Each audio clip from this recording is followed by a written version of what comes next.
Internet began as a revolutionary idea, much like jet propulsion and nuclear power. It promised innovation, enjoyment, and a new world of information.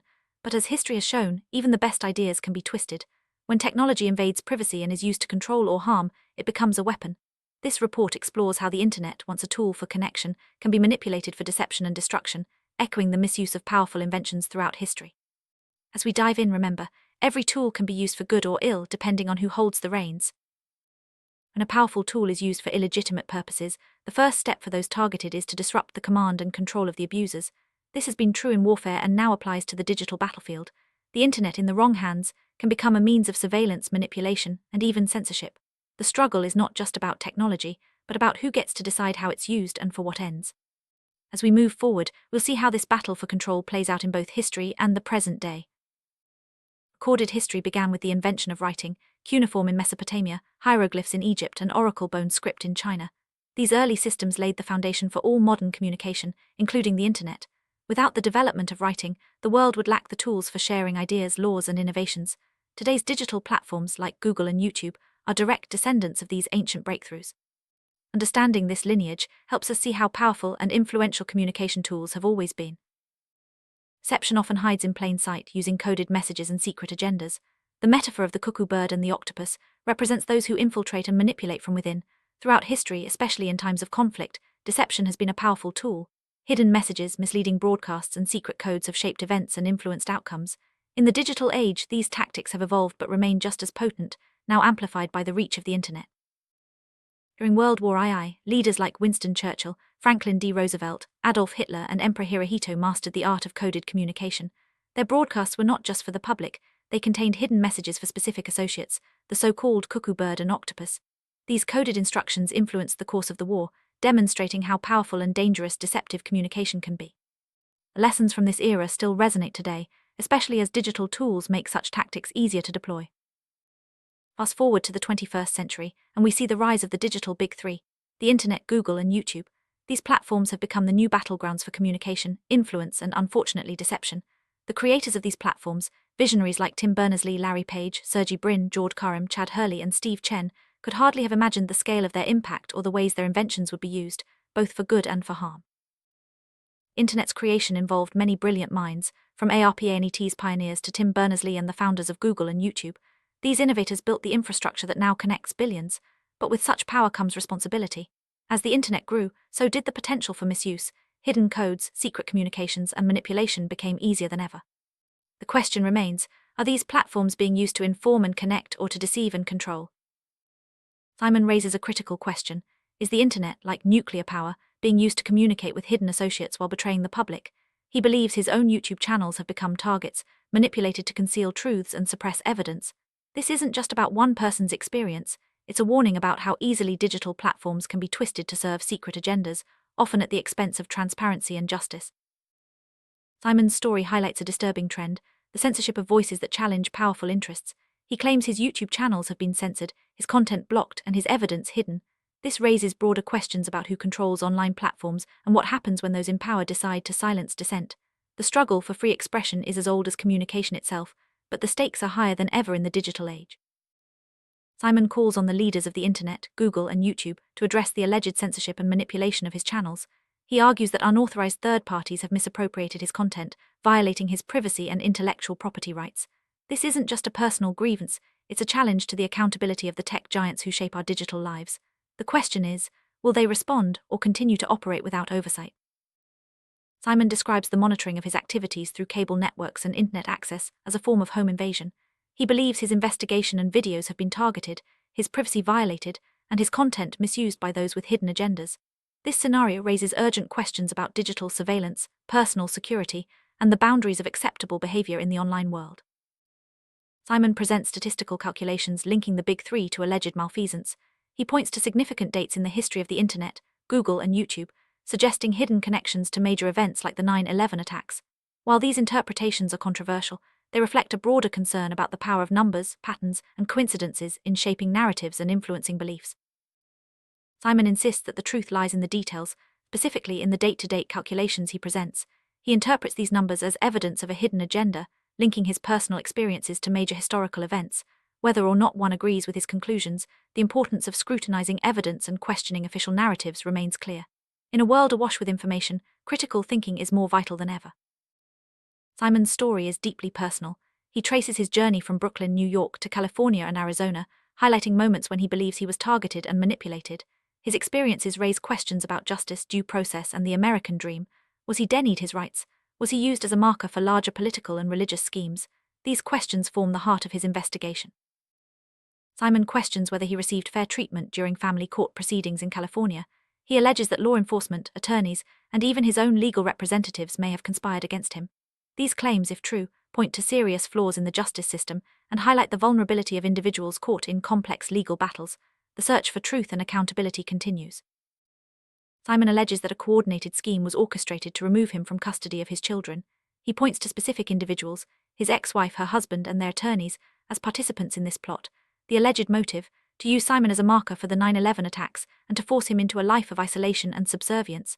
These claims are serious and underscore the potential for personal lives to be entangled in larger hidden agendas. After losing custody, Simon describes being forced to relocate, first to Mt. Baldy Lodge and then to Buckhorn Lodge. He believes these moves were not coincidental, but part of a larger scheme to isolate and control him. The pattern of targeting, manipulation, and abuse, he claims, continued as he moved from California to Arizona, raising questions about the reach and persistence of those he believes are behind his victimization. Simon's move to Arizona did not bring relief. Instead, he alleges that the abuse and targeting intensified under the leadership of local officials and law enforcement. He names specific individuals and institutions, suggesting a coordinated effort to continue his victimization. These allegations point to a broader pattern of systemic abuse and raise important questions about accountability and oversight in government and law enforcement. Simon draws connections between his personal experiences and major political events, including presidential elections and assassination attempts. He suggests that he has been used as a political marker in multiple election cycles, echoing the ritualistic targeting of public figures. These claims, while extraordinary, highlight the potential for individuals to become pawns in larger political games, often without their knowledge or consent. On February 13, 2008, Simon alleges he was violently targeted at the Maricopa Medical Center. He questions whether those involved were acting under the color of law or were, in fact, actors playing a role. This incident, he believes, was part of a broader pattern of ritualized violence and abuse, drawing disturbing parallels to historical events like the assassination of President Kennedy. Simon describes a series of legal battles following the 2008 incident, from the Superior Court of Maricopa County to the Ninth Circuit Appellate Court. He claims he was repeatedly denied equal protection and due process, further isolating him and compounding his sense of injustice. These experiences underscore the challenges faced by individuals seeking justice in complex and often hostile legal environments. Simon raises questions about the motives behind political appointments and rewards, suggesting that silence and obstruction of justice have been incentivized. He points to the selection of Janet Napolitano and the rise of Black Democrats as possible rewards for complicity in covering up abuses related to the 9/11 attacks. These claims highlight the complex interplay between politics, justice, and personal accountability. Simon describes enduring ongoing torture, molestation, isolation, and denial of rights, including the manipulation of his YouTube channels. He believes these abuses are part of a larger scheme to maintain the status quo and suppress dissent. His experiences serve as a stark reminder of the human cost of unchecked power and the importance of vigilance in defending individual rights. Simon questions whether current and past presidents and their cabinets are accountable for the abuses he alleges. He draws parallels between his experiences and broader patterns of political and religious manipulation, suggesting that secret societies and hidden agendas continue to influence the highest levels of government. These concerns raise important questions about transparency, accountability, and the rule of law. Simon asserts that his statements of fact have been clear and consistent since he began documenting his experiences. He believes that, without the interference of certain attorneys, his story would have been more widely recognized and understood. His YouTube channels serve as repositories for his evidence and testimony, offering a public record of his ongoing struggle for justice. Simon claims he has been held in bondage, tortured, isolated, and denied the rights and privileges of an American citizen. He believes he has been used as a political and religious marker for significant events, including the Tate murders and the 9/11 attacks. These allegations, while extraordinary, reflect a deep sense of injustice and a desire for recognition and redress. Simon believes he was denied a truthful and honest educational experience, marriage, and family life. He sees these denials as part of a deliberate effort to isolate him and prevent him from building a support network. This sense of isolation and exclusion is a recurring theme in his narrative, underscoring the importance of community and connection in the face of adversity. Simon describes being marked with specific body marks, such as excess and burn marks, which he believes are linked to a larger, sinister motive. He suggests that individuals associated with these marks have resurfaced in his life for nefarious purposes. These claims add a physical dimension to his narrative of psychological and emotional abuse. Simon alleges that the British and Hollywood film industries have used coded language in their dialogue to reference his experiences. He believes he has identified these codes and that they have been used to cause him harm. This claim highlights the potential for media to shape perceptions and influence real-world events, often in ways that are difficult to detect. Simon believes he is the victim of an illegal indentured service contract orchestrated by a secret religious coalition. He sees himself as a marker in a scheme to take over the American political system. These allegations, while difficult to verify, reflect a deep mistrust of institutions and a belief in the existence of powerful, hidden forces shaping society. Simon submits further evidence of abuse and coded messaging within the current political administration. He believes these patterns have persisted across multiple administrations, reinforcing his sense of ongoing victimization and the need for accountability at the highest levels of government. Simon turns to the film All the President's Men as a case study in coded messaging and hidden agendas. He details the Jewish heritage of the film's creators and draws connections between the film's release dates and major historical events, including the bombings of Hiroshima and Nagasaki. These patterns, he argues, are not coincidental, but part of a larger scheme. Simon analyzes the numerical relationships between key dates, his own birth, the release of All the President's Men, and major tragedies like Hiroshima, Nagasaki, and the 2000 presidential election. He interprets these patterns as evidence of hidden codes and deliberate planning, reinforcing his belief in a vast, interconnected conspiracy. Simon presents excerpts from All the President's Men as evidence supporting his claims. He identifies three key factors: a ticket sold to Donald H. Segretti, an addressee named Mark Warren, and the address 14,061 Riverside Drive. He interprets these details as coded references to Donald Trump, the 9/11 attacks, and his own address at 6240 Malvern. These interpretations, while speculative, form a central part of his argument.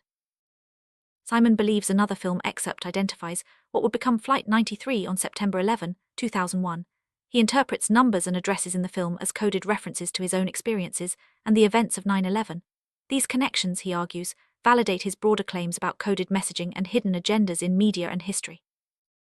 Simon emphasizes the importance of recognizing patterns and connections across documents, films, and historical events.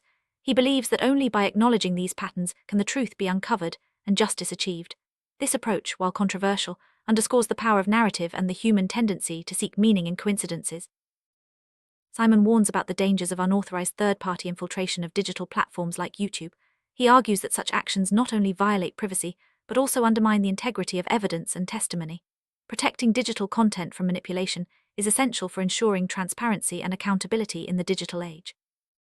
Simon presents a final exhibit from his investigative report, reinforcing his claims about coded messaging, hidden agendas, and personal victimization. He believes this evidence, combined with his previous documentation, provides a compelling case for further investigation and accountability. Simon's report concludes with a call for justice and accountability. He urges authorities, media, and the public to take his evidence seriously and to investigate the patterns and connections he has identified. Whether or not one agrees with his conclusions, the need for transparency, oversight, and protection of individual rights remains clear. The story of John Simon is a reminder that history is filled with examples of good ideas being twisted for harmful purposes. From the invention of writing to the rise of the internet, every tool can be used for both connection and control. The challenge is to remain vigilant, question authority, and defend the principles of justice and freedom that underpin a healthy society. Communication has always been a double-edged sword. It can unite or divide, inform or deceive. The internet amplifies this power, making it more important than ever to use it responsibly. As we reflect on Simon's story, we are reminded of the need for ethical standards, transparency, and accountability in all forms of communication. The digital age offers unprecedented opportunities for connection, creativity, and innovation, but it also brings new risks: privacy violations, censorship, and manipulation. Navigating these challenges requires vigilance, critical thinking, and a commitment to protecting the rights and freedoms of all individuals. Simon's story is ultimately about the power and vulnerability of the individual in a complex, interconnected world. His experiences highlight the importance of standing up for one's rights, seeking justice, and refusing to be silenced. Every person has a role to play in shaping the future of communication and ensuring that technology serves the common good. As we move forward, the lessons from Simon's investigation remind us to remain vigilant against deception and abuse. Hope lies in our ability to question, investigate, and hold those in power accountable. The future of the internet and communication depends on our collective commitment to truth, justice, and the protection of individual rights. Search for truth is never easy, especially in a world filled with hidden agendas and powerful interests. Simon's story, with all its complexities and controversies, challenges us to look deeper, ask hard questions, and demand accountability. Only by doing so can we hope to build a more just, transparent, and connected world for everyone.